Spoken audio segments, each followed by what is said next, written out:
All right, so we're diving deep today into this House Speaker vote, Yeah.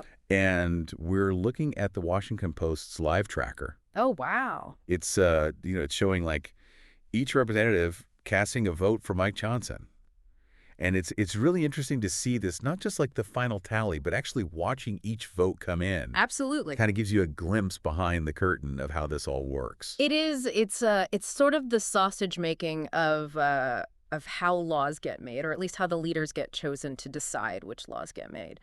Um, and yeah, I think looking at this real-time tracker is fascinating because it's not just about the numbers. Ultimately, Mike Johnson may win or lose this vote, Right. but seeing how it happens, who's voting when, which way the momentum's swinging, Right. that tells you a lot about the power dynamics at play. Exactly. And I think you hit on a good point there, which is like the Speaker of the House. It's a powerful position. Oh, It's absolutely. not just about, leading meetings and banging the gavel. Yeah. This person really shapes what happens, what legislation gets through. Yeah, I mean, think about it. They control the House floor. Right. They decide what bills even get considered, Yeah. which basically means they set the agenda for the entire House of Representatives. Right. Yeah. And then on top of that, there's the committee appointments. Oh, huge. Those committees, they're the ones doing the detailed work, marking up the bills, drafting language, all that. The nuts and bolts. Yeah. And the Speaker has a big say in who sits on those committees and Yeah. which committees get to prioritize which issues. So, yeah, you start to realize just how much influence this one position has. Absolutely. It's not just symbolic. It's not just procedural. Right. This is about shaping the entire legislative landscape for the next couple of years. Exactly. Okay, so I'm looking at the live tracker right now, and there are a few votes popping up that are kind of raising my eyebrows here. Oh, really? Yeah. Like, look at specific representative from Tracker. They just voted against their party line. And this is somebody who's been very vocal, especially lately, about specific issue. And this vote just seems to completely contradict that. Yeah, that's a bold move. I mean, voting against your party, it's not something you do lightly. Right. There can be real consequences. For sure. You could lose favor with party leadership, get sidelined from important committees, maybe even face a primary challenge back home next election. Right. So for someone to break ranks like this, there's got to be a pretty strong motivation there. Right. So what could it be?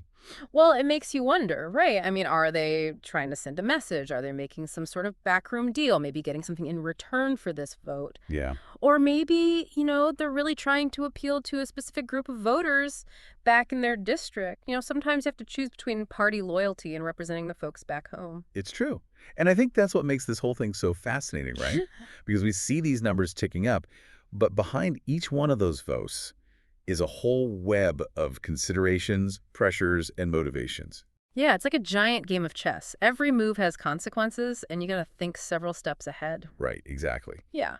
Okay, so zooming out a little bit, what are some of the broader patterns we're seeing in the voting so far? Well, one thing that jumps out at me is how unified specific bloc has been. I mean, they are voting as a bloc, almost every single one of them. Yeah. That really shows their strength, right? Yeah. It suggests that they have a shared ideology or maybe some strategic alliance that's keeping them tightly knit. And that gives them power, right? Absolutely. When you vote as a bloc, you have a lot more leverage in negotiations. You can really influence the direction of legislation. And then on the flip side, it looks like there are some cracks emerging within a specific party, right? Yeah, there are definitely a few members breaking ranks, which could signal some deeper divisions within the party. Right. Maybe there are disagreements over policy, or maybe it's more about personality clashes and internal power struggles. So what happens if those divisions grow wider? Well, it could make it a lot harder for them to pass legislation. Right, It yeah. weakens their ability to present a united front, and it creates opportunities for the other party to exploit those weaknesses. Right. So, yeah, these seemingly small fractures could have a big impact down the line. So we've been focusing on this one vote, but, stepping back, what do you think the long-term implications of all this are? Like, how might this speaker vote shape the political climate going forward? Well, obviously, the most immediate impact is who actually wins and gets to set the agenda for the House. But it goes beyond that, right?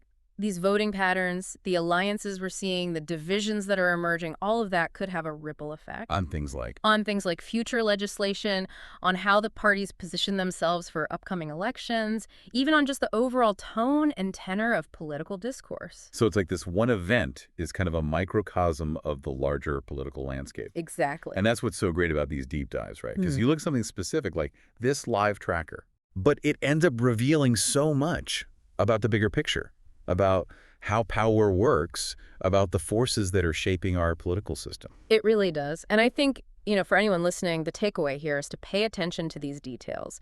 Don't just focus on the headlines, but look at the individual votes, the patterns, the alliances, because that's where you really start to understand the nuances of what's going on. Absolutely. Well, I think we've gone pretty deep here today. We have. But yeah, this House Speaker vote, it's definitely a story to keep watching. Oh, absolutely. And I encourage everyone listening to think about how these voting patterns might play out in the future. How might this impact upcoming legislation, political relationships, even the next election cycle? It's going to be interesting to see how it all unfolds. For sure. All right, well, thanks for joining me for this deep dive. It's been a fascinating look into the inner workings of the House. It has. Thanks for having me. Absolutely.